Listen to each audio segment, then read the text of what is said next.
ბატონი გიორგი წიწრიაშვილი, რომელიც ჩვენი სტუდიის სტუმრები არიან, აი ეს შეიარაღებული სტუმრები ყავს დღეს. მშვიდობისა ძალიან შეგვაშინეთ, მოგწენთ ბატონო. ხო, მშვიდობის. ყველას მოგესალმებით. დააშთავმეჭტავი დასი ყავთ. შეიძლება და როგორც ვიცი დღეს შეგვისრულებთ კიდევაც ესეთ საბრძოლო ხელოვნების პატარა. დიახ, რაღაც ელემენტებს. საერთოდ სპექტაკლები გვაქვს ხოლმე ქართული საბრძოლო ხელოვნების თეატრის, მაგრამ ნუ ახლა აქ არ გამოეგამბავე, ასე რომ ელემენტებს რაღაცებს ვანახავ. ბატონ გიორგი, რამდენადაც ვიცი, საკმაოდ საინტერესო ისტორია აქვს თქვენი თეატრის ჩამოყალიბებას, როდის და როგორ გადაწყვიტეთ, რომ ესეთ საქართველოს სხვადასხვა კუთხეში გემოგზაუროთ და შეგროვებინათ ინფორმაცია საბრძოლო ხელოვნების შესახებ. ეს 10 წლის წინ მოხდა, ასე ვთქვათ რა. ხელოვნება საერთოდ არის კულტურის ნაწილი. ყველა ქვეყანაში აქვს საბრძოლო ხელოვნება და ამას ძალიან უფრთხილდებიან.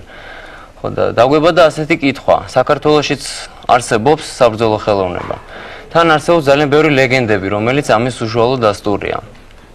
გაგვიჩნდა იდეა, რომ მოგვეგროვებინა ეს, დაგვემუშავებინა და ჩამოგვეყალიბებინა სკოლა ქართული საბრძოლო ხელოვნების. ჯერ თეატრზე ლაპარაკი არ იყო, ჯერ დაიწყო უბრალოდ ქართული საბრძოლო ხელოვნება. დავდიოდით აი ეს სოფელ-სოფელ ექსპედიციებში, ვაგროვებდით მასალას, ვამუშავებდით. ახლა გამომდინარე სპორტში, იქიდან რომ სპორტთან შეხება ქონდა სულ ყველას აბსოლუტურად. მონახეთ ერთ სიტყვით დავამუშავეთ და თვითონ ქართულ ცეკვაში ძალიან ბევრია ხო საბრძოლო ელემენტები, რო შეხედო. დიახ, იმიტომ რომ საუკუნეში საქართველოში მინიმუმ 4 ომი ქონდათ ისეთი დიდი სერიოზული ომები და ამიტომ გართობას გასამხედროებული გამოდიოდა თავისებურად. ეს შემორჩენილი არის საბრძოლო ელემენტები, მთიულური მაგალითად არ არის ეს რაღაც სატრფიალო ცეკვა, ხო, აშკარად ჩანს იქ საბრძოლო ელემენტები. სხვა შორის საინტერესო რაღაცას შევხვდით ხევსურეთში, ხანჯართაზე თამაშობა. იყო ასეთი ფერხული, როდესაც მებრძოლები წრეზე დადგებოდნენ და ასრულებდნენ საბრძოლო ფერხულს, წრეზე უვლიდნენ, ხოლო ერთი შედიოდა შიგნით და ასრულებდა საბრძოლო როკვას, საბრძოლო ცეკვას, ხანჯართაზე თამაშობას. ეს ვასუელაშვილსაც უწერია, მას ხევსურულ ფარიკაობაზე აქვს წიგნი გამოშვებული.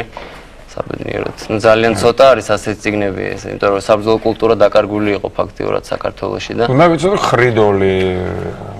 ხრიდოლით ჩვენ დავიწყეთ, ჩვენი საქმიანობა როდესაც დავიწყეთ, დავარქვით ხრიდოლი. ხრიდოლი არის უბრალოდ ერთ-ერთი სახეობა ქალაქური კრივის, ისიც სადღაც ვიღაცას აღნიშნული აქვს წიგნში, მაგრამ უბრალოდ დავარქვით, მაგრამ აი ქართულ ცეკვაში როგორც ქართულ ცეკვას განდაგან არ შეიძლება დაერქვას ანაჭარული, ხო არის ქართული ცეკვა, რომლის შემადგენელი ნაწილები არიან სხვადასხვა ცეკვები, აჭარული, განდაგანა და უშენ, ნუ ბევრია მთიულური, ხო? ასევე ქართულ საბრძოლო ხელოვნებაში შედის ხევსურული ფარიკაობა, თუშური ფარიკაობა, ზოგად ქართული ფარიკაობა, ჭიდაობის ძალიან ბევრი ნაირსახეობა, ჯოხით ბრძოლა, ხანჯლაობა, ნუ ძალიან ბევრია ეს. და არ შემიძლია არ კითხოთ დასზე, ანუ მარტო მოგზაუროთ ხოლმე, როცა მასალას ეძებთ, ანუ ვიკრებთ, თუ დასთან ერთად და ვინ არის დასწრებული რა სპექტაკლები და თუ შეიძლება რაღაც ელემენტები რო უჩვენოთ. ისინი პროფესიონალი მოცეკვავეები არიან თუ არა, ეს არის ქართული საბრძოლო ხელოვნების თეატრი. ქართული საბრძოლო ხელოვნების თეატრის მსახიობები არიან ისინი, მებრძოლებიც არიან ამავდროულად სპორტთანაც აქვს შეხება. ნუ ექსპედიციაში ერთად დავდივართ ჩვენ, ერთად ვეძებთ ამას ყველაფერს, ვამუშავებთ და ანუ ვეძებთ იმ ფორმებს, როგორ გავაკეთოთ ეს რაღაც სენიორი, როგორ გავხადოთ, როგორ წარმოუდგინოთ ეს მაყურებელს, რომ ეს გაიხსნას ეს მთელი საბრძოლო ხელოვნება. ხა ცეკვაში ეს ვერ ჩავსვით, იმიტომ რომ ცეკვა არის რაღაც რითმულ მოძრაობაზე შესრულებული, ანუ ხასიათი, საბრძოლო ხასიათი, ხატებები, ხო? სიუჟეტები გოსმო სპექტაკლებს მაგალითად ხო პარალელურად თოთ უჩვენოთ მაყურებელს რა შტაბ-შტაბი დასიკავთ მე აღნიშნე კიდევ აი აფხაზეთსაც დავიბრუნებ თავის აი შარშან მაგალითად გერმანიაში ლოფტის თანამედროვე ხელოვნების თეატრში ქონდა სპექტაკლი სადაც იყო აი სიუჟეტი იყო ბიჭის ცხოვრება რომელიც გამოდის პოულობს ხმალს და აგონდება თავის წარსული მოგონებები არის დანარჩენ იმის იქ სოფელში როგორ ვარჯიშობდნენ როგორ ფარიკაობდნენ და შევხედოთ ნახოთ რომელიმე მოძრაობა და თქვა თავად იარაღებზეც თუ შეიძლება ზუსტი ასლებია თუ არა თუ შეიძლება წარმოგიდგინეთ ზურას აქვს აღჭურვილობა სრული ასე თქვა თავისი სამკლავეებით აი ეს იყო სამკლავეები რომელიც გამოიყენებოდა იმისთვის რომ მოქნეულ ხმალს დაეხვედრებინა და აეცილებინა ეს არის ხევსურული. ზუსტი ასლია. იარაღების რომელიც. დიახ, ეს არის აი ხევსურული ფარი პატარა ზომის არის. სხვაჩვენებრივ ძალიან იშვიათია მსოფლიოში აი ესეთი პატარა ზომის ფარები, რომელსაც ხევსურები ძალიან დიდი ოსტატობით ხმარობდნენ. ეს არის ხევსურული ხმალი.